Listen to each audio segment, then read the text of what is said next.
Du hast dir immer mehr F-Zero-Spiele für den Gameboy gewünscht? Dann schnall dich an und nimm das Lenkrad in die Hand. Es gibt talentierte Entwickler, die es für uns verwirklicht haben. G-Zero ist ein kostenloses Racing-Spiel, das eine Fan-Adaption zu F-Zero ist. Entwickelt hat es User 0x7f aus Deutschland. Wir schreiben das Jahr 2560. Wir konnten uns gegen einen außerirdischen Angriff wehren, erlitten aber auch große Verluste. Um den Tag des Sieges zu feiern, findet alle 4 Jahre ein Rennen statt, der G-Zero Grand Prix. Nur die besten Piloten dürfen am Rennen teilnehmen und auf den Sieger wartet unendlicher Ruhm. So viel zur Lore des Spiels. G-Zero ist ein einfaches Arcade-Rennspiel für den Game Boy. Es wurde von einem F-Zero Pixel Art Remake von Miguel Sanchez inspiriert. In jedem Rennen müssen 2 Runden absolviert werden. Um den G-Zero Grand Prix zu gewinnen, müssen 6 Rennen auf dem ersten Platz beendet werden. Und das ist echt hart. Der Rennwagen, es gibt 3 verschiedene, hat eine begrenzte Leistung, die abnimmt, wenn er die Bande der Strecke oder andere Fahrer berührt. Wenn die Leistung aufgebraucht ist, kann nicht weitergefahren werden und das Rennen ist verloren. Und das ist mir zumindest sehr oft passiert. Meine positive Kritik zu G-Zero. Zunächst einmal, es ist kostenlos und das ist einfach nur mega geil. Also so ein schönes Spiel kostenlos spielen zu können, das ist wirklich aller Ehren wert. Ich mag auf jeden Fall auch das Pixel-Set bzw. den Artstil, da es mich wirklich zurück in die alte F-Zero-Zeit, die ich zumindest noch vom Super Nintendo aus her kenne, wirklich wieder reingeholt hat. Es ist wirklich rasante Rennaction mit Skills, also nur wer das richtige Timing besitzt, der kann auch gewinnen. Und das werdet ihr sicher auch sehr schnell merken. Passend dazu, der Hintergrund passt sich nicht der Strecke an. Dadurch muss man wirklich beim Rennen mitdenken, bzw. aufpassen und sich die Kurven merken und richtig an der Minimap ablesen. Und das ist auch ein weiterer Pluspunkt. Die Minimap, die ist wirklich echt cool gemacht und man benötigt die auch unbedingt, um die Kurven perfekt schneiden zu können. Dazu kommt dann auch noch der richtig tolle Chiptune, der von Coffee Bad produziert wurde, der echt ins Ohr geht und einem nochmal so richtig dieses rasante Feeling wirklich auch noch mit in den Kopf mitgibt. Meine negative Kritik zu G-Zero, die man jetzt wirklich mit einem Augenzwinkern sich vorstellen kann. Es macht süchtig. Nur noch eine Runde, nur noch einmal probieren, nur noch ein Rennen und so weiter und so fort. Und ehe man sich versieht, sind schon wieder Minuten ins Land gezogen, also auch mal gerne eine Stunde. Und da kommt jetzt auch noch mein zweiter Augenzwinker-Kritikpunkt. Es ist zu kurz. Ich hätte halt gerne echt noch viel lieber gerne mehr Strecken. Aber es ist so, wie es ist ja fast perfekt eigentlich. Und das schließt sich dann direkt auch schon in meinem Fazit jetzt mit an. Beschert mir immer wieder schöne Minuten am Wochenende oder in der Bahn oder auf Klo. Und ich bin immer wieder motiviert, mein Vergangenheits-Ich beim Highscore zu schlagen. Ach ja, bei Ferrante Crafts gibt es sogar G-Zero als Box mit Cartridge zu erstehen. Somit kann man G-Zero auch auf echter Hardware genießen, ohne jetzt da irgendwelche Tricks mit irgendwelchen Modulen sich das aufziehen zu müssen etc. pp. Sondern man kann es halt einfach kaufen und kriegt halt auch einfach noch eine mega coole Box mit Cartridge etc. dazu. Kommen wir zu einem weiteren Spiel, das in der F-Zero-Lore spielt. Überraschung, es ist kein Racing-Spiel. F-Zero Project ist ein kostenloses Top-Down-Action-Adventure von Sweeten Tea. Ich habe es sicher falsch ausgesprochen. Sorry. Es ist ein Fanspiel für die F-Zero-Reihe und dient als Nacherzählung der Ursprünge des Captain Falcon, den wir alle kennen und lieben. Bevor er Captain Falcon wurde, war er nur ein frisch gebackener Polizist. Nach der Verhaftung eines großen Verbrecherbosses wurde die Stadt von den Biker-Boy-Gangstern überrannt. Mit seltenen, neu entdeckten Feuerkräften beschließt er, seine Stadt zurückzuerobern. Entfessle den Falcon Punch, während du dich durch kriminelle Straßen kämpfst und deine Stadt rettest. Meine Pro-Kritik für F-Zero Project. Innovatives, mega cooles Kampfsystem. Stichwort Quicktime-Event. Danke an Alex für diesen Vergleich. Ich habe das mega genossen, da ich das so noch nie gesehen habe in einem Gameboy-Spiel. Und mir haben daher die Kämpfe wirklich sehr viel Spaß gemacht. Eine einfache, gestrickte Geschichte. Das war für mich richtig oldschool und retro. Also es hat mich halt einfach in meine Kindheit zurückkatapultiert, wo nicht komplexe Geschichtsstränge ineinander verwoben sind etc. pp. Und daher fand ich das wirklich sehr gut. Richtig cooler Chiptune, der ins Ohr geht. Vor allem, wenn man in die Häuser reingegangen ist. Da war so ein, ich kann es gar nicht beschreiben, so dieses wummernde oder dieser wummernde Chiptune, der wirklich immer wieder meinen Kopf zum Mitwippen gebracht hat. Das war sehr angenehm. Meine negative Kritik, also ein bisschen negative Kritik, um Kritik zu haben, für F-Zero Project. Ein paar Grafikglitches, die aber nicht schlimm sind, und ich spreche da jetzt halt auch als Spieler. Also es kann auch sein, dass die programmmäßig einfach immer drin sind, bei GB Studio zum Beispiel. Das weiß ich jetzt nicht. Aber wie gesagt, da spreche ich jetzt als Spieler und es gibt deutlich Schlimmeres. Und natürlich auch hier, Augenzwinkern zu kurz. Also nicht falsch verstehen. Ich fand es halt einfach so gut, dass ich wirklich sehr gerne mehr gesehen hätte. Mein kurzes Fazit zu F-Zero Project: Es ist wirklich ein tolles, kurzes Action-Gameboy-Spiel, das einen circa für eine Stunde in die Lore von F-Zero entführt. Ach ja, F-Zero Project ist natürlich auch kostenlos erhältlich auf itch.io.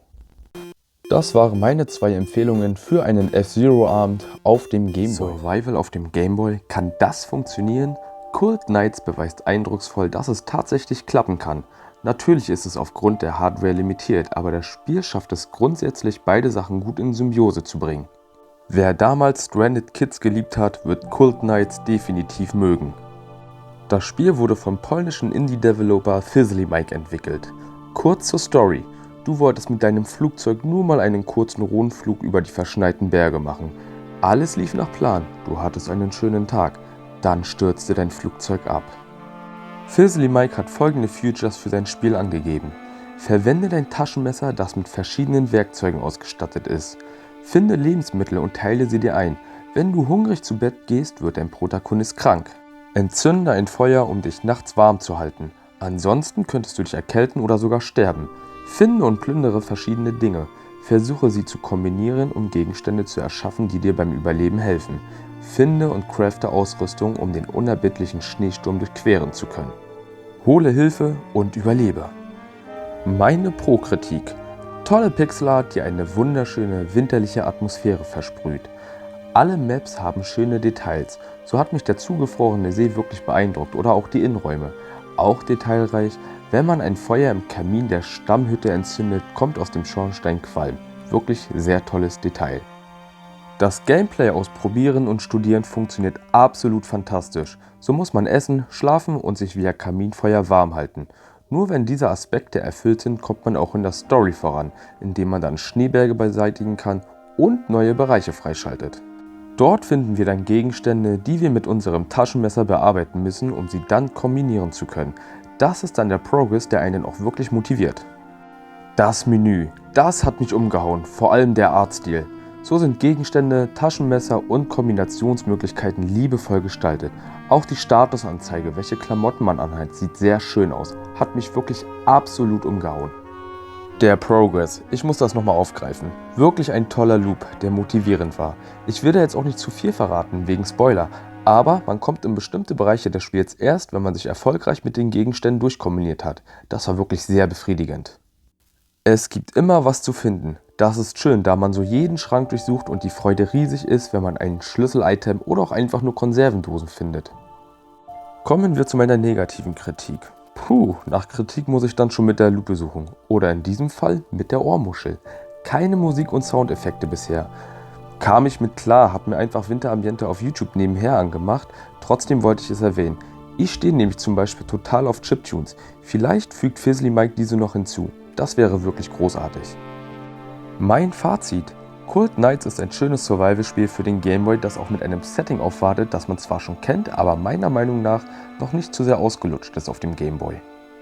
Ich persönlich hatte rund 2 bis 3 Stunden schönen Spaß beim Rätseln der Kombinationen mit den Gegenständen. Große Bugs sind mir nicht aufgefallen. Für 5 Euro bekommt man ein sehr solides Rätselspiel für seine Lieblingshandheld. Ich habe den Kauf absolut nicht bereut und kann euch diesen ebenfalls empfehlen. So stärken und unterstützen wir die Homebrew-Szene und können auch in Zukunft weitere tolle Spiele entdecken. Fizzly Mike entwickelt auch bereits sein nächstes Gameboy-Spiel. Wenn ich mich noch recht entsinne, eine Farmsimulation. Sicherlich werden viele Erkenntnisse aus Cold Knights mit einfließen und ich bin ehrlich gesagt gehypt, denn hier hat Fizzly Mike bereits bewiesen, welch Potenzial als Entwickler in ihm steckt. Cold Knights findet ihr auf itch.io. Der Link zum Spiel befindet sich wie immer in der Beschreibung. Ruby and Rusty Save the Crows ist ein süßer Action-Plattformer für Game Boy und Game Boy Color. Entwickelt wurde das Spiel von Max Oakland, der in der GB-Studio-Szene nicht nur als Developer, sondern auch als helfende Fee sehr bekannt ist. Das Spiel ist deutlich von klassischen Plattformern der alten Retro-Konsolen inspiriert. Kommen wir zur Story. Ruby and Rusty sind eine Tomate und eine Rübe, die mit Ma und Pa, der Vogelscheuche und den Krähen auf dem Bauernhof leben. An Halloween zog Ma, der Vogelscheuche, ein albernes Hexenkostüm an. Leider hatte das Kostüm eine verfluchte Halskette, die die Vogelscheuche in eine böse Hexe verwandelte, die es viel zu weit trieb, die Krähen zu erschrecken. Ruby und Rusty werden nicht zulassen, dass die Vogelscheuche ihre Freunde schikaniert, also beschlossen sie, alle verscheuchten Krähen wiederzufinden und die verhexte Vogelscheuche zu besiegen und ihr wieder ihre alten Kleider zurückzugeben. Kommen wir zu meinem Fazit. Vorher aber eine kurze Anmerkung. Max Oakland hat mir die ROM kostenlos für das Review überlassen. Vielen Dank für das Vertrauen nochmal. Ruby and Rusty Save the Crows ist ein kleines, aber sehr feines Gameboy-Spiel. Ich schätze, dass ich nach rund 2 Stunden durch war, aber nicht mit 100%, denn neben den Krähen, die ich alle in den 15 Level befreit habe, gibt es auch noch Blumen als Sammelobjekte. So wird man am Ende jeder Welt extra belohnt, wenn man erstens alle Blumen eingesammelt und zweitens das Level mit voller Gesundheit beendet hat. Das weckt sicher den Perfektionisten bei dem einen oder anderen von uns. Beendet man alle Welten mit Perfekt, wird man mit dem Songbook des Spiels belohnt. Und wer Bock hat, kann nach dem Beenden den Hardcore-Modus mit zum Beispiel mehr Gegnern spielen. Um das Spiel mit 100% abzuschließen, benötigt man sicherlich mindestens 4 bis 5 Stunden. Sehr motivierend meiner Meinung nach. Insgesamt gibt es, wie bereits erwähnt, 15 Welten zu erkunden. Jede mit ihren Besonderheiten und versteckten Blumen. Manche Welten beeinflussen auch das Gameplay. So herrscht in einem Level Sturm und Regen. Dies wirkt sich auf die Bewegungsmechanik der Spielfiguren aus. Oder in einer anderen Welt muss man, um die Krähe zu befreien, an einem Huhn vorbei. Dieses lässt einen aber erst passieren, wenn man ihr Ei besorgt. Das schafft man nur, indem man es via Wurfmechanik zum Huhn rollt. Grafisch ist Ruby and Rusty Save the Crows sehr bunt. Das empfinde ich mittlerweile als sehr typisch für die Spiele von Max Oakland. Mir gefällt die üppige Farbpalette und das macht die ganze Farm wirklich sehr lebendig. Auch für die Ohren gibt es einen Chiptune, der mir persönlich sehr gefällt und gefühlt nochmal einen Touch mehr Retro-Feeling aufkommen lässt.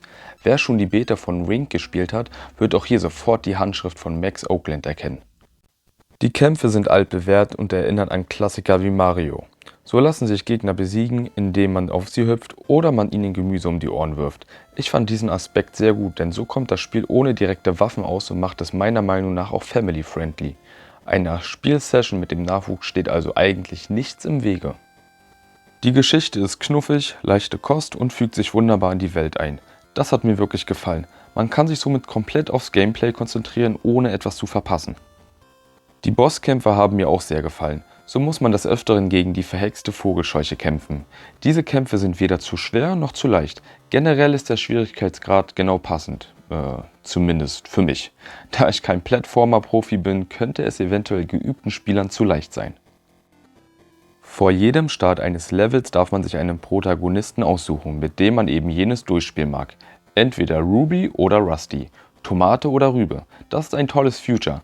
Jedoch konnte ich keinen Unterschied beim Gameplay ausmachen. Das fand ich schade und ich glaube, hier wurde ein wenig Potenzial verschenkt.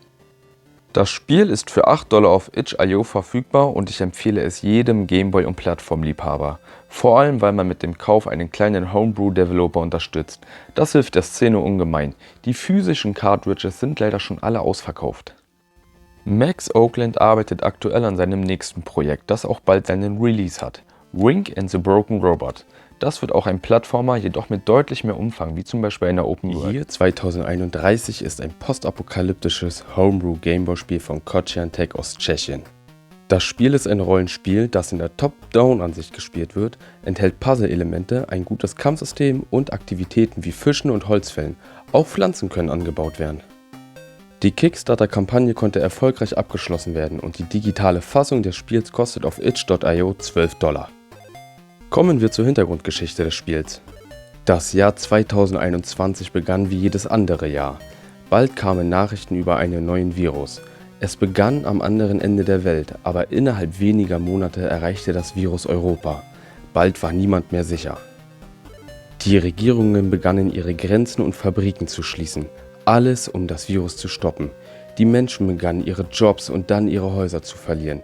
Die Wirtschaft brach zusammen. Das führte zu Hunger, es kam zu Problemen bei der Nahrungsmittelversorgung und die Menschen begannen zu rebellieren. Dann brach die gesamte Gesellschaft zusammen.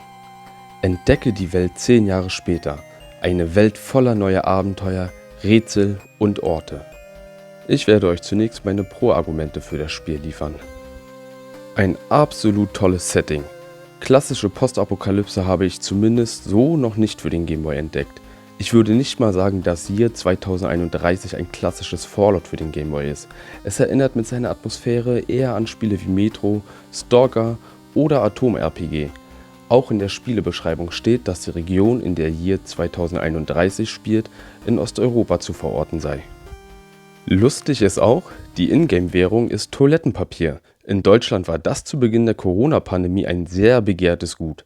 Daher ist das zumindest für deutsche Spieler ein witziger Fun-Fact. Und dementsprechend ist es auch ein absolut geniales Grafikset. Kaputte Autos, zerstörte Häuser, von Pflanzen überwucherte Straßen. Die postapokalyptische Atmosphäre kommt wirklich grandios rüber. Und die Map ist einfach absolut geil. Also wirklich, das ist wirklich einfach richtig geiles Mapping. Wie schon erwähnt, ist die Atmosphäre wirklich genial, aber auch so lädt sie zum Erkunden ein. Überall gibt es was zu entdecken, ob versteckte Items oder Nebenquests oder Dialoge. Einfach top. Dazu passt auch, dass die Städte sehr lebendig wirken. So gibt es zum Beispiel auch Bars und viele Verkaufsstände. Die Welt ist für mich persönlich das große Highlight bei Year 2031 und die größte Stärke des Spiels. So gibt es wirklich viele Spots zum Finden von Verbrauchsgegenständen, zum Beispiel kaputte Autos etc. pp. Also es lohnt sich wirklich immer, jeden Winkel der Map abzusuchen. Das macht wirklich Spaß und weckt immer wieder den Erkundungsdrang. Auch kann man Angelplätze finden. Ja, man darf in Year 2031 auch angeln, aber neben Angeln darf man auch Bäume fällen, um Holz zu sammeln oder Samen bei bestimmten Anbaufeldern pflanzen, um später Nahrung zu ernten. Auch gibt es absolut tolle Nebenquests. Sie fügen sich wunderbar in die Spielwelt ein, erklären absolut klasse die Lore und sind spannend. Ich wollte bei den Nebenquests immer wissen, wie sie enden. Sie gefallen mir sogar besser als die Hauptquest, aber dazu später mehr. Auch gibt es verschiedene Items, die zum Beispiel ein Vorankommen in der Geschichte ermöglichen. Das finde ich sogar sehr gut, da man auch so ein wenig den Progress fühlt, den man macht. Aber die werden einem nicht vor die Füße geworfen. Auch ein Aspekt, den ich mag. So gibt es zum Beispiel eine Landkarte für die Region, in der das Spiel spielt. Die muss man aber erst finden und dann wird eine Mechanik freigeschaltet, welche einem viel Zeit erspart. Das Spiel besitzt ein dynamisches Kampfsystem, bei dem man mit gutem Timing blocken muss. Natürlich muss man auch zurückschlagen und den Moment genau abwarten, um seine eigene Attacke starten zu können. Auf Dauer kann das Kämpfen trotzdem repetitiv werden, vor allem wenn in bestimmten Szenen Gegner um Gegner zu besiegen sind. Gut finde ich auch, dass es verschiedene Waffen gibt, die auch ihren Teil zum Kampfsystem beitragen. Year 2031 besitzt eine Demo. Das ist natürlich perfekt, um einfach mal ins Spiel reinschauen zu können. Sowas ist meiner Meinung nach immer Gold wert, denn niemand kauft eine Katze im Sack. Kommen wir zu den Punkten, die mir nicht ganz so gut gefallen haben. Manche Nebenstränge sind nicht lösbar, wenn man vorher eine Handlung vornahm. So wollte ich zum Beispiel die Spielmechanik des Türeneintretens ausprobieren in einer Bar. Gut ist, dass es Konsequenzen gab. Ich wurde rausgeschmissen, aber konnte nicht mehr zurück in die Bar. Blöd nur, dass man später in eben jener Bar zurück muss, um eine Nebenquest erledigen zu können. Das hätte man meiner Meinung nach anders lösen können, zum Beispiel indem man eine Strafe zahlen muss, also ein Kopfgeld. Die Hauptquest wirkt auf mich gestreckt. Achtung, Minispoiler, ich bekam irgendwann eine Karte mit Markierungen in die Hand gedrückt, bei denen ich nach Hinweisen suchen sollte. Das war für mich schlechtes Storytelling à la, geh einfach dahin und dreh in den Maps jeden Stein um. Und das war für mich einfach nicht so sehr motivierend genug. Ich will nicht zu viel verraten, aber für mich persönlich ist die Hauptquest zu sehr 0815. Zu belanglos. Vielleicht hatte ich aber auch einfach zu hohe Erwartungen. Dafür punkteten aber die Nebenquests ordentlich. Wie schon erwähnt, die gleichen das wirklich aus. Erinnert ein bisschen an Bethesda, die wirklich grandiose Welten bauen, aber dann irgendwie die Hauptquest nicht ganz so gut hinbekommen. Die Kämpfe sind meiner Meinung nach zu wenig belohnend. Nur selten erhält man nach einem gewonnenen Kampf etwas. Ja, das ist halt ein bisschen demotivierend, wenn man vor allen Dingen eine ganze Reihe an Gegner geplättet hat. Es gibt immer wieder kleine Mini-Bugs, aber der Entwickler ist dran, diese zu beseitigen. Und das in einer fleißigen Art und Weise. Mein Fazit: Trotz dieser wenigen Negativpunkte ist Dir 2031 ein fantastisches Spiel, das ich sehr genossen habe. Es ist wirklich eines meiner liebsten Gameboy-Spiele. Vor allem die Maps, die so detailliert gestaltet wurden, und die Nebenquests haben es mir angetan. Zudem mag ich das Setting, die postapokalyptische Welt einer osteuropäischen Region. Year 2031 hat sich zu einem meiner Lieblingsspiele entwickelt und mir wunderbare Abende beschert. Ich ziehe meinen Hut vor dem Entwickler für diese Leistung. Ich bereue keine einzige Minute, das Spiel gekauft zu haben, und kann es euch nur wärmstens empfehlen. Neben Bugfixing arbeitet Kochian Tech aktuell an seinem nächsten Titel, Luftgears, einem Space Game für den Gameboy mit einer Menge tollen Features. So soll man Planeten entdecken können, looten, craften und noch einiges mehr. Auf der Patreon-Seite vom Entwickler kann man sich mehr Informationen holen. Den Link findet ihr in der Beschreibung. Glory Hunters ist ein Action-Adventure Gameboy Homebrew mit einer riesigen Spielwelt. Wer die Zelda-Spiele liebt, wird das hier definitiv mögen. Entwickelt wurde es von Two Sync Design Studio und der Federführung von Cesar Arminio. Ich habe sicherlich falsch ausgesprochen, tut mir leid. Die Kickstarter-Kampagne konnte mehr als erfolgreich beendet werden. Kommen wir zur Story. Vor langer Zeit tobte in diesem Land ein Krieg zwischen Göttern. Ihre Nachkommen zogen los, um die Welt zu erobern, und der Krieg dauerte ein Jahrtausend. Helden erhoben sich zum Kampf und badeten während ihren Abenteuern im Ruhm. Ihre Namen wurden zu Legenden und ihre Leistungen blieben stets in Erinnerung. Schließlich beschlossen die Götter tief zu schlafen, damit die Rassen des Landes endlich Frieden finden konnten. Sie verschmolzen zu einer einzigen Stimme und ließen ihre Körper als leere Gefäße zurück. Heutzutage reisen Ritter und Krieger auf der ganzen Welt von ihrer Heimat zu den Schiffen der alten Götter, um in Zeiten der Not ihren Segen zu erhalten. Wann immer ihr Volk unter einer Hungersnot leidet, Naturkatastrophen das Land heimsuchen oder eine Krankheit ihre Körper befällt, ein Abenteurer wird auf diese Suche geschickt. Diese mutigen Helden werden Glory Hunters genannt. Feuer hat den Himmel erleuchtet und die letzten Tage der Welt angekündigt. Ein massives Objekt ist dabei, die Erde zu treffen, als sie hören: Erhebe dich, Jäger, wecke eines unserer Schiffe, damit wir den drohenden Untergang stoppen können. Meine Pro-Argumente: Insgesamt gibt es 4 Götter, je einen Gott in der Ecke der Map. Man selbst startet in der Mitte der Welt. Das ist wirklich sehr schön gemacht, denn so wird man gezwungen, sich zu entscheiden, in welche Ecke der Welt man schlussendlich oder zuallererst marschiert. Mindestens ein Gott muss erweckt werden, um das Land vor einem Meteoriten zu retten. Somit ist die Spieldauer bei ca. 5 Spielstunden und es entsteht ein hoher Wiederspielwert, da jeder Run ein anderer Gott geweckt werden kann und ist somit für viel beschäftigte Casual-Spieler wie mir sehr gut, sage ich mal.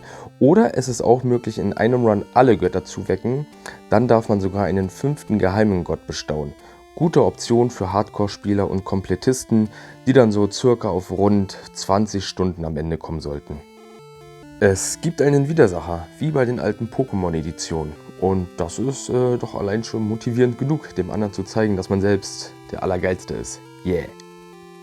Es gibt viele tolle Minigames, zum Beispiel Ritterspiele oder Froschreiten, um nur ein paar davon zu nennen, aber es gibt auch noch weitaus mehr.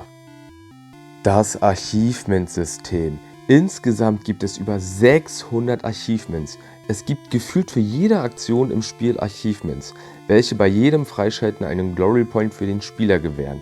Glory Points ist die Hauptwährung bei Glory Hunters. Wichtig zu merken. Einhergehend mit dem Achievement-System ist dann natürlich das System mit den Glory Points. Denn das System mit den Glory Points ist überwältigend, vor allem weil man nicht weiß, welche Achievements es gibt. Also daher probiert man, testet und erkundet man die ganze Zeit und das ist total motivierend in dem Spiel. Und generell, das motiviert auch die Welt einfach zu erkunden. Das ist wirklich eine absolut geniale Mechanik. Vor allem, weil man diese Punkte benötigt, um weiterzukommen. Sie sind die Währung des Spiels, wie gesagt. Und neue Maps muss man bei altehrwürdigen Glory Knights erst mit Glory Points freischalten. Dadurch ist der Progress wirklich sehr motivierend. Zum Beispiel gibt es mehrere Achievements und somit Glory Points, wenn man Büsche zerschlägt. Also cuttet man jeden Busch, den man vor seiner Nase hat. Oder bekommt Glory Points fürs Reden und natürlich vor allem fürs Erledigen von Quests. Oder wenn man oft genug speichert oder man sich heilt und wer weiß für was noch alles. Das ist absolut spaßig, weil sich keine Aktion im Spiel sinnlos anfühlt. Ich bin in diesem Punkt immer noch absolut sprachlos. Einfach geil. Die Open World ist absolut riesig, hat mega viele Details. Es lohnt sich wirklich überall nachzuschauen, das Grafikset zu bewundern. Ja, das ist einfach nur genial. Es gibt auch überall Geheimnisse. Es gibt verschiedene Biome und einhergehend auch verschiedene Ressourcen zum Sammeln. Großartige Lore. Jede Stadt hat zum Beispiel ihre eigene Geschichte und ihren eigenen Hintergrund. Das macht einfach nur Spaß, da sich durch die Open World zu bewegen. Auch die Dungeons sind abwechslungsreich mit verschiedenen Rätseln und Mechaniken gespickt. Und was mir auch ein wichtiger Punkt ist, oder anders gesagt, was ich auch wirklich sehr gut finde, sie sind nicht zu groß. Also man verdaddelt jetzt nicht in einem Dungeon irgendwie, keine Ahnung, 2-3 Stunden, sondern die sind kurz und knackig und genau auf den Punkt meiner Meinung nach. Die Entscheidungsfreiheit in diesem Spiel finde ich absolut super. Glory Points zum Beispiel in Verbesserungen investieren oder neue Bereiche der Map freischalten.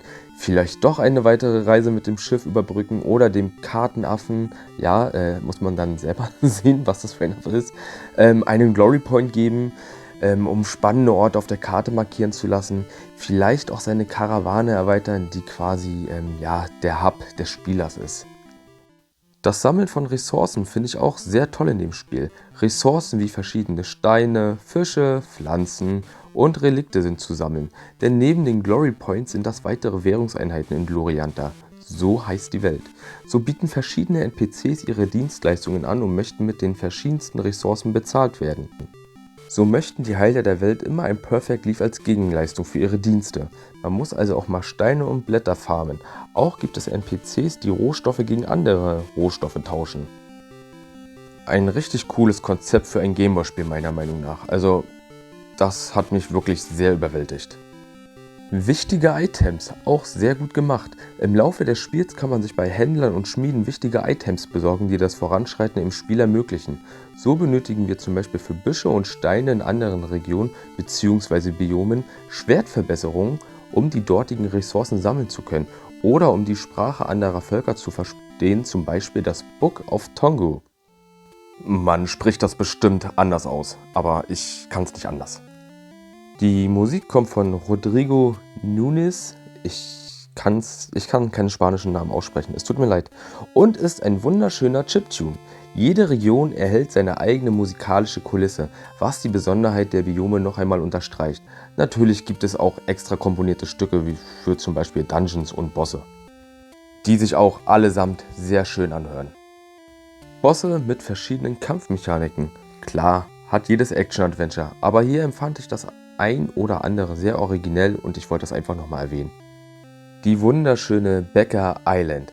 Eine Insel mit vielen NPCs, die alle Texte von den Kickstarter-Bäckern bekommen haben. Total süß und liebevoll gemacht. Und was sich manche da für Texte einfallen lassen haben, sehr, sehr, sehr amüsant, sehr witzig. Lohnt sich auf jeden Fall, die Insel zu besuchen und mit den NPCs zu reden.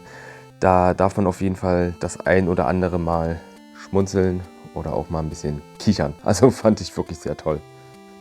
Sicherlich gibt es noch viele weitere tolle Pro-Argumente, aber das waren meine persönlichen signifikanten Punkte gewesen.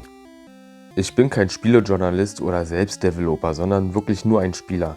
Mir ist deshalb bis auf ein paar Frame-Einbrüche in einem Dungeon, einen kleinen Bug, den ich hatte, tatsächlich nichts Negatives aufgefallen. Daher habe ich nur ein paar Hinweise für euch. Wer mit Open Worlds und der Erkundung dieser nicht viel anfangen kann, könnte hier eventuell auf Probleme stoßen oder ja, ein bisschen überfordert sein. Zwar gibt es einen roten Faden, doch das Spiel lebt von der Neugierde und der Erkundungsfreude des Spielers. Wer all das liebt, der wird hier jedoch seine Freude haben. Hinweis Nummer 2. Wer nur Schulenglischkenntnisse besitzt, so wie ich zum Beispiel, der wird das ein oder andere Mal den Übersetzer bzw. Google Longs zur Hilfe nehmen müssen. Glory Hunters hat einige Worte dabei, die ich nicht aus dem Stehgreif übersetzen konnte.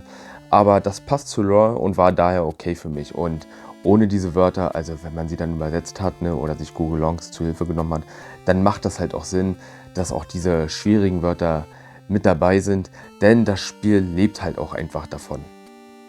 Mein Fazit: Ein absolut tolles Action-Adventure, das Zelda-Fans begeistern wird. Und nicht nur das, Glory Hunters bringt viele neue Gameplay-Mechaniken ins Spiel, die man sich auf dem alten Game Boy gar nicht hätte vorstellen können. Ein absolutes Must-Have für jeden Open-World-Fan und oder Game Boy-Fan, meiner Meinung nach.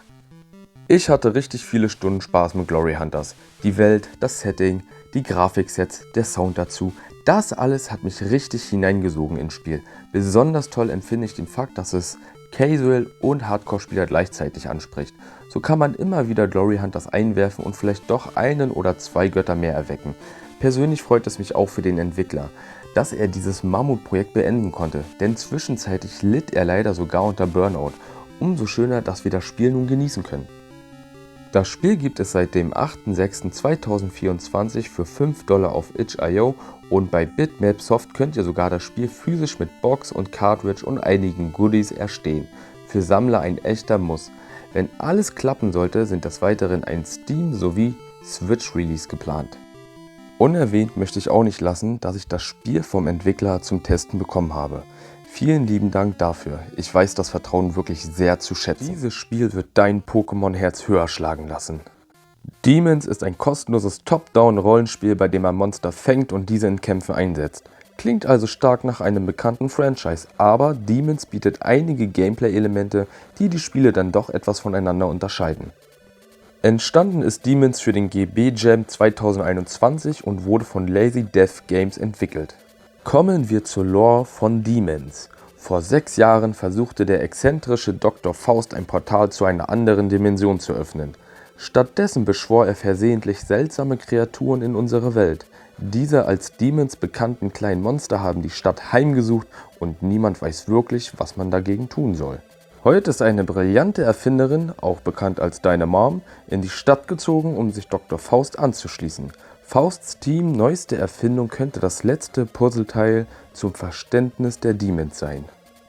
Du bist noch ein Kind und freust dich auf die Veröffentlichung eines neuen Spiels und somit willkommen in GB City. Und von hier an stapfen wir los und erkunden die Stadt und die Demons. Komme ich zunächst zu meiner Pro-Kritik. Demons besticht mit einer One-Bit-Farbpalette. Trotzdem gibt es auch ein paar Farbkleckse im Spiel und die werden perfekt in Szene gesetzt. So besitzt die Mütze des Spielers zum Beispiel ein schönes knalliges Rot. Aber auch bei den Demons wurden Farbtupfer eingesetzt und das auch noch sinnvoll, so zeugt die Farbe des Demon von deren Stärke. Dazu sind die Demons auch mit schönen Animationen bestickt. Tolle Animationen gibt es auch bei den Kämpfen zu bestaunen oder zum Beispiel wenn man einen Demon fängt, das sieht echt toll aus. Insgesamt gibt es 12 verschiedene Arten Demons mit je 5 Farbvariationen. Bedeutet, dass es insgesamt 60 einzigartige Demons zu fangen gibt und das ist schon eine ordentliche Menge. Und es kommt noch besser, jedes von ihnen hat verschiedene Stats und Fähigkeiten. So gibt es zum Beispiel die Fähigkeit, dass ein Demon eine Attacke direkt kontern kann oder wenn es sein letztes Herz verliert, nochmal eines gewährt bekommt. Das eröffnet wirklich sehr viele Kampfstrategien und das ist echt genial. Das Kampfsystem ist rundenbasiert und nach dem Stein-Schere-Papier-Prinzip gehalten. Einfach zu lernen, aber schwer zu meistern.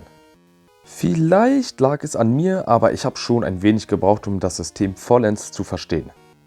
Es gibt auch noch einige Mechaniken mehr, die das Kampfsystem komplexer machen, aber ich will euch nicht den Spaß am Knobeln nehmen. Es gibt ein Partysystem. Man kann Demons aus dem Kampf zurückziehen und ein neues wählen.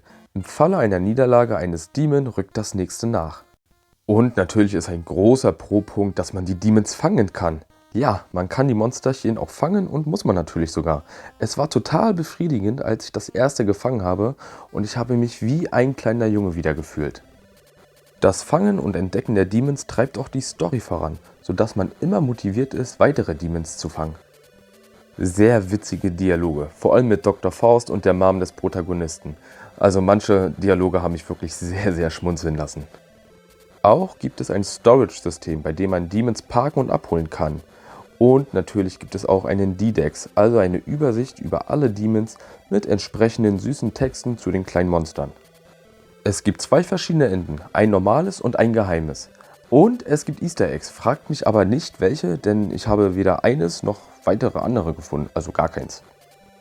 Und das Spiel ist, wie erwähnt, kostenlos und hat eine Spielzeit von circa 2 Stunden, kann man plus, minus, wahrscheinlich, also bei mir war es eher nochmal plus eine Stunde, 2 Stunden drauf, beziehungsweise komme ich dazu gleich nochmal in meiner negativen Kritik.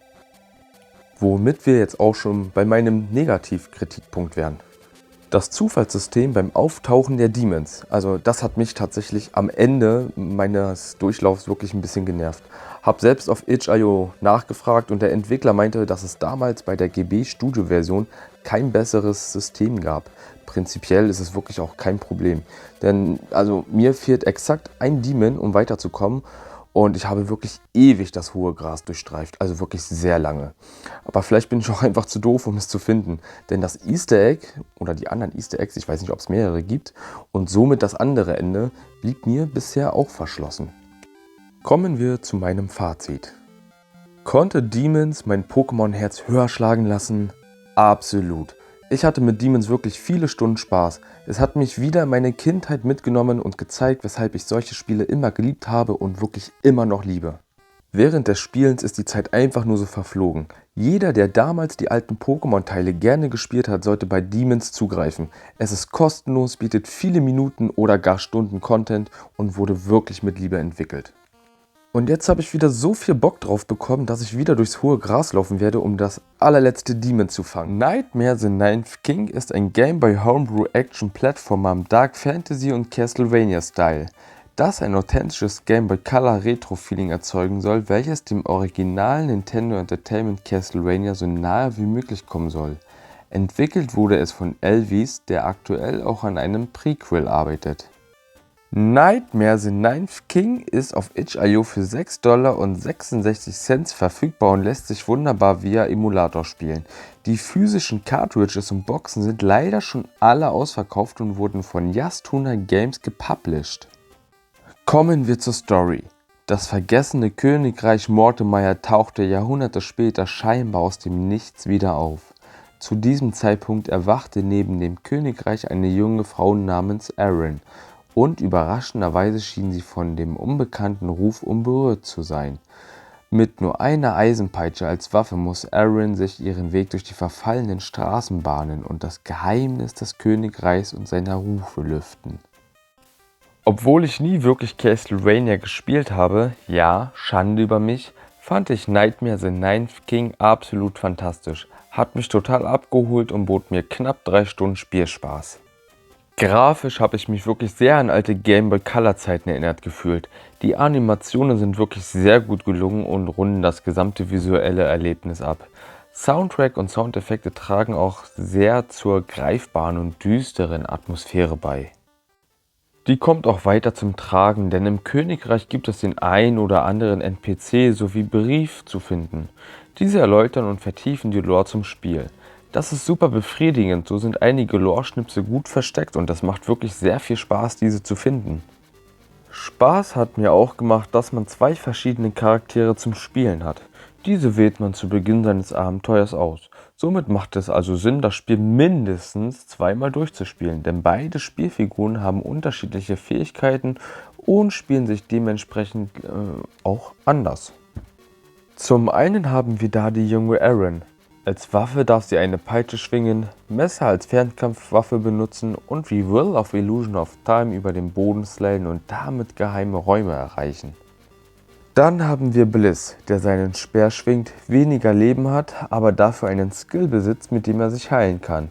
Statt über den Boden zu gleiten, vermag Bliss seinen Dash einzusetzen, mit dem er auch waagerecht durch die Luft gleiten kann, andere Bereiche erreichen kann als Erin.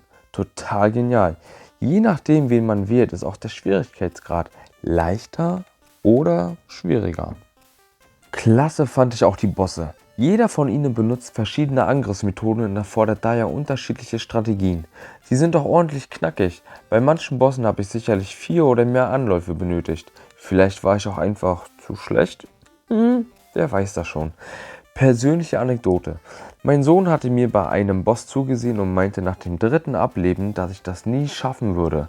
Ich meinte zu ihm, dass man immer dranbleiben und geduldig sein muss. Nach dem gefühlten, 10. Mal habe ich es dann geschafft. Mich wie ein Irrer gefreut und meinem Sohn hoffentlich eine Lektion fürs Leben erteilt. Denn er hat gesehen, ich habe es geschafft und er hat gesagt, Papa, du hast es geschafft. Genau. Was mir jedoch am Anfang nicht so gefallen hat, war die Schwierigkeitskurve. Während man in den Levels relativ entspannt rumhüpft, Gegner umnietet, geheime Räume entdeckt und die Lore erkundet, kommt man dann zum Boss, der einem von jetzt auf gleich höchste Konzentration abverlangt. Ich weiß nicht, ob das bei Castlevania damals auch so war und vermutlich bin ich auch einfach zu casual, aber das hat mir bei den ersten beiden Bossen dann doch zu schaffen gemacht. Nachdem ich mich aber daran gewöhnt hatte, hatte ich zwar dann immer noch die Hosen voll, aber es lief ganz flüssig. Kurze Anmerkung, Nightmare the Ninth King habe ich im Rahmen des Game of the Month von Evercade gespielt. Starseed ist ein Arcade-Style Shoot'em-up für den Game Boy Color. Entwickelt wurde es von Rocket Chip Park und von Thalamus Digital gepublished. In Starseed kämpfen wir uns mit unserem Kampfschiff in 3 großen Levels durch verschiedene Wellen von Gegnern. Dabei ballern wir uns vertikal über riesige Schlachtschiffe der Aliens, die die Erde vermutlich in Schutt und Asche legen wollen. Es liegt an uns, dies zu verhindern. Insgesamt besitzt man 3 Leben. Sind diese aufgebraucht, heißt es Game Over und wir bekommen einen Highscore. Toll ist, dass man nicht immer wieder bei Level 1 beginnt, sondern nach Abschluss eines Levels dieses freispielt. So müssen Amateure wie ich nicht ständig wieder komplett von vorne anfangen. Die Feinde kommen in verschiedenen Variationen und mit ihren eigenen Angriffsmustern vor. So können Wellen von verschiedenen Gegnern für ein actiongeladenes Wirrwarr auf dem Bildschirm sorgen und in einigen Passagen müssen auch Raumschiffteile der Schlachtschiffe eliminiert werden. Zur Story. Ja, also eine richtige Story gibt es nicht, aber ich stelle sie mir ungefähr so vor. Wir kommen in Frieden. Ihr müsst sterben. Tja, und da sind wir nun. Ein Weltraum-Kampfpilot, der den Mist nun ausbaden muss. Aber es kommt noch besser. Es gibt bereits einen Nachfolger. Starseed 2. In Starseed 2 fliegen wir horizontal und ballern die Aliens ab. Auch fliegen uns diesmal die Gegner entgegen. Zudem können wir uns nun in alle 4 Direktionen bewegen und es gibt Power-Ups. Zum Beispiel, dass man mehr Leben besitzt oder für eine kurze Zeit unbesiegbar ist. Auch gibt es diesmal bei Starseed 2 Bosskämpfe und die haben es wirklich in sich. Ansonsten besitzt der Nachfolger auch alle tollen Features des Vorgängers. Auch wenn ich nicht der Shoot'em-up-Profi bin, haben mir beide Spiele sehr viel Spaß bereitet. Es war immer wieder schön, meine Frusttoleranzgrenze zu testen. Auch für die Ohren gab es wieder einen tollen Chiptune, der für eine tolle Atmosphäre gesorgt hat. Verantwortlich dafür war der aus vielen anderen Homebrews bekannte Beatscribe. Hören wir mal kurz direkt drin.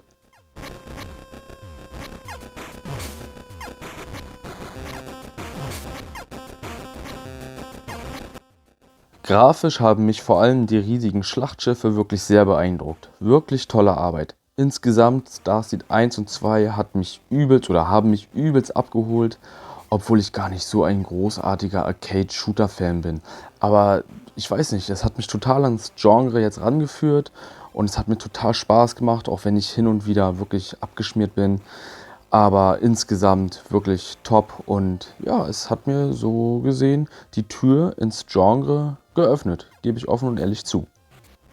Beide Spiele gibt es für je einen Euro auf itch.io und sind ihren Preis mehr als wert. Starseed 1 ist auch im App Store für 2 Euro verfügbar und ich kann es euch einfach nur empfehlen. Ladet es euch runter. Battle Dice Paradise ist ein fantastisches kleines Deckbuilding Dice Game bei Homebrew und wurde von Harv Wilson entwickelt. Zur kurzen Hintergrundgeschichte des Spiels. Eines Tages, als du von der Schule nach Hause gegangen bist, hast du den neuen Spieleshop besucht, in dem es das neueste und tollste Spiel gab, Battle Dice. Und weil du glücklicherweise der 50. Einkäufer warst, durftest du dir sogar ein Starterpaket aussuchen. Wie geil ist das denn? In diesem Moment wurde dir klar: Ich will der Allerbeste sein, wie keiner vor mir war. Und schon geht unser epischer Start los. Als erstes wählen wir uns ein Starterpaket aus. Zur Auswahl stehen 3 Packs mit je 6 Würfeln. Es gibt das Angriffspaket, in welchem sich eher Würfel befinden, die Schaden verursachen. Dann das Statuspaket. Dieses Paket konzentriert sich eher auf Würfel, die Statusveränderungen hervorrufen. Und zu guter Letzt das Guard-Paket, welches sich auf Würfel fokussiert, die uns eher Schutzschilde und Heilung versprechen. Nach dem Auswählen können wir uns direkt ins Kampfgetümmel stürzen. Die Gegner sind in Schwierigkeitsstufen gerankt. So fangen wir bei Rank E an und kämpfen uns bis zum Rank S empor. Im Kampf werden nun nacheinander die Würfel der jeweiligen Partei gewürfelt. Je nachdem, was gewürfelt wurde, wird dem Gegner Schaden zugefügt. Ein Status wie zum Beispiel vergiftet gewirkt oder man heilt sich selbst oder. Es gibt so einige verschiedene Würfel mit ihren Effekten. Manche der Würfel sind in ihrer Stärke sogar steigerbar, was die Auswahl an Würfeln nochmals erhöht. So gibt es den normalen Angriffswürfel zum Beispiel bis zur Stufe 6. Wenn die 6 Hitpoints des Gegners oder von uns selbst auf 0 fallen oder die maximale Rundenanzahl erreicht wurde, wobei dann entscheidend ist, wer noch mehr Hitpoints besitzt, ist der Kampf vorüber. Verlieren wir, rutschen wir wieder im Rang hinunter. Gewinnen wir, erhalten wir $10 und mit etwas Glück sogar noch einen neuen Würfel. Und was machen wir mit dem Geld? Natürlich für neue Battle Dice ausgeben. So können wir uns im Shop mit neuen Würfelpacks eindecken. Aus 4 Möglichkeiten können wir, je nachdem wie viel Cash wir haben, auswählen. Natürlich bringt das teuerste Pack weitaus bessere Würfel in unser Deck als das günstige. Im Dice Edit haben wir dann einen Überblick über unsere aktuellen 6 aktiven Würfel und können diese gegen andere Würfel aus unserem Deck tauschen. Der Erfolg kann aus verschiedenen Taktiken bestehen. Ich zum Beispiel bin eher der Statustyp und mache meine Gegner mit Giftangriffen und Reflexionsschaden fertig. Meistens zumindest. Eine Übersicht über die Würfel findet ihr im Dice Guide im Hauptmenü, wenn ihr das Spiel startet. Ich hätte es besser gefunden, wenn es sich im Spieler-Hub-Menü befunden hätte, um nicht jedes Mal das Spiel neu starten zu müssen, wenn man nachschlagen möchte. Aber nach einiger Zeit verinnerlicht man die Effekte der Würfel so oder so. Battle Dice Paradise hat mir und macht mir immer noch riesigen Spaß. Das Spiel hat einen süchtig machenden Loop, der mir immer wieder dieses nur noch einen Kampfgefühl bescherte. Das Sammeln und Zusammenstellen von immer noch besseren Würfeln hat mich wunderbar motiviert. Das perfekte Spiel, um unterwegs mal die Zeit totzuschlagen. Grafisch machen die Würfel für mich persönlich einiges her und auch die Effekte im Kampf und der Kampfbildschirm allgemein. Die ganze Aufmachung von Battle Dice Paradise ist absolut schön und liebevoll gestaltet. Es macht einfach Spaß, das alles zu sehen. Die Soundeffekte stammen vom legendären Yogi Tronimel. Es klingt einfach wie Honig in den Ohren, wenn während des Kampfes die ganzen Sounds auf dich einprasseln. Die Soundeffekte sind das Salz in der Suppe. Eine schlechte Nachricht ist jedoch, dass Battle Dice Paradise vom Entwickler auf itch.io runtergenommen wurde. Die gute Nachricht ist aber, dass es durch Battle Dice World ersetzt wurde. Battle Dice World erweitert das Gameplay enorm, zum Beispiel um Open World Areas und einigen Rollenspielelementen. So gibt es auch deutlich mehr NPCs und Gespräche. Battle Dice World ist aktuell im Demo-Status. Da Battle Dice World genau in dem Moment veröffentlicht wurde, als ich an diesem Video hier gearbeitet habe, kann ich jedoch leider nichts genaueres dazu sagen, aber sicher wird es dazu in Zukunft etwas von mir noch geben. Falls ihr es schon gespielt haben solltet, schreibt mir doch gerne in die Kommentare, wie euch Battle Dice Paradise oder World gefallen hat. Forest of Fallen Knights ist ein kostenloses Top-Down Story-Driven Adventure mit Kampfsystemen und kleinen Puzzle-Elementen von Nero Games. Man betritt einen Wald voller Ritter in Geistergestalt, welche dich um Gefälligkeiten bitten. Jeder Ritter hat seine eigene Geschichte zur gestellten Aufgabe, welche teils sehr rührend sind. So ist es die Aufgabe, jedem Ritter zu helfen. Dabei entfaltet sich die Geschichte und das Schicksal der gefallenen Ritter. Während des Bewältigen der Aufgaben muss man auch zu seinem Schwert greifen und beim Kämpfen auf seine Hitpoints achten. Es ist sogar möglich, ein Upgrade seiner Lebenspunkte zu erhalten. Ich habe hier eine kleine Liste mit Pro-Argumenten und ja, auch ein wenig Kontra, aber wirklich nur ganz wenig. Kommen wir zu den Pro-Punkten. Tolle Grafiken, also tolles Grafikset. Klasse und emotionale Hintergrundgeschichte. Ja, also da ging mir bei manchen Geschichten wirklich das Herz auf, denn die Geschichten der Ritter sind wirklich teilweise sehr berührend. Das Kampfsystem ist sehr einfach, ne? Man schlägt halt einfach auf die Gegner ein und ja, muss ein bisschen auf sein Timing achten. Es gibt einen Mini-Dungeon und einen Bosskampf. Optional gibt es sogar 2 Bosskämpfe, aber ich will nicht zu viel verraten. Zudem gibt es diverse Secrets und 2 Enden, wobei das zweite Ende geheim ist. Die Spielzeit beträgt circa 1 Stunde. Für Dummies, für mich ungefähr 2 Stunden. Ich wollte halt einfach wirklich beide Enden sehen. Deshalb habe ich ein bisschen länger gebraucht. Dann finde ich es noch wirklich sehr schön, dass der Entwickler einen tollen Post zur Hintergrundgeschichte des Spiels, also zur Spielentwicklung, auf itch.io hochgeladen hat. Den sollte man sich unbedingt mal durchlesen. Und jetzt der wichtigste Kontrapunkt: Es gibt bisher noch kein weiteres Spiel des Entwicklers. Das macht mich ein bisschen traurig. Ich würde mich nämlich sehr freuen, wenn der Entwickler noch mehr zeigen würde. Ansonsten mein Endfazit: Es ist einfach ein rundum gelungenes kleines Adventure, das mir einen Samstagabend versüßt hat. Dass das Spiel das Erstlingswerk des Entwicklers ist umso bemerkenswerter meiner Meinung nach. Von daher wirklich Hut ab. Diabetor and the Sugar Monsters ist ein Game Boy Homebrew Spiel von Guardian Game Studio und hat erfolgreich seine Kickstarter-Kampagne beendet. Das Game will spielend Aspekte der Gesundheit vermitteln. In diesem Falle Zucker. Habe ich persönlich so bisher bei Gameboy-Spielen noch nicht gesehen. Das Spiel richtet sich an Kinder und Jugendliche, aber auch die Eltern können hier wieder viel Wissen auffrischen bzw. sich erneut ins Bewusstsein rufen. Kurz zur Transparenz: Ich bekam die Digital ROM vom Entwickler zugesendet. Vielen lieben Dank dafür nochmal. Diabetor richtete bei Diabetikern im ganzen Land verheerende Schäden an. Die Welt brauchte einen Helden. Vor Jahren las der Insulator ein Buch, das das Geheimnis enthielt, wie man Diabetor besiegen kann. Jetzt ist es an der Zeit, Diabetor und seine bösen Zuckermonster zu besiegen. Soweit die Beschreibung zum Spiel. Das Spiel ist, wie man sehen kann, ein Plattformer, also ein Action-Plattformer. Ich habe hier wieder meine Liste mit Pro- und Kontra-Argumenten. Kommen wir zuerst zu den Pro-Argumenten. Es gibt viele süße Zuckermonster, die es zu besiegen gibt, und natürlich dementsprechend auch viele Inhalte zum Thema Zucker. Also so gibt es zum Beispiel unterwegs immer wieder Schilder, die uns vermitteln, was Zucker anstellt und welche Blutzuckerwerte zum Beispiel für den menschlichen Körper am besten sind. Am Ende jeden Levels bzw. nach jedem Level gibt es immer wieder Quizfragen über Diabetes und Zucker. Und das finde ich eine wirklich sehr schöne Spielmechanik, weil das wirklich dann nochmal so ein bisschen Würze mit reinbringt. Beziehungsweise auch nochmal für mich beim allerersten Mal auch nochmal so ein überraschendes Feature war. Das Spiel hat verschiedene Gameplay-Mechaniken. Also manche Level sind ganz anders zu bespielen als die Level zuvor, aber ich will da jetzt auch nicht zu viel spoilern. Nur so viel sei gesagt. Es sind nicht nur Plattformer-Elemente vorhanden, sondern es wechselt auch mal. Und das fand ich wirklich sehr cool gemacht. Da das Spiel auch für Kinder und Jugendliche gemacht wurde, sind die Bosse tatsächlich nicht zu schwer. Also auch Kinder schaffen es locker, die Endgegner zu besiegen. Das finde ich in diesem Punkt sehr gut. Aber, da kommt gleich auch nochmal ein Aber, womit wir zu den Kontrapunkten kommen. Die Bosse sind nicht anspruchsvoll, beziehungsweise für Erwachsene einfach nicht anspruchsvoll. Ne? Also sie sind für Erwachsene dementsprechend natürlich zu einfach. Aber gut, wie gesagt, das ist halt auch nicht schlimm, finde ich. Ne? Es soll ja halt auch vor allem für Kinder sein.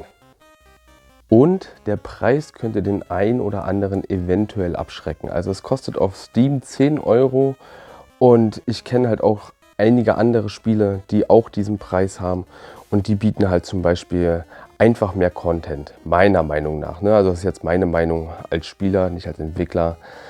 Ja, wie gesagt, ich glaube, der Preis ist eventuell ein bisschen zu hoch angesetzt, glaube ich. Mein Endfazit: klasse Werk, um spielen zu lernen, definitiv. Gerade wenn man gesundheitlich auf seine Ernährung achten muss.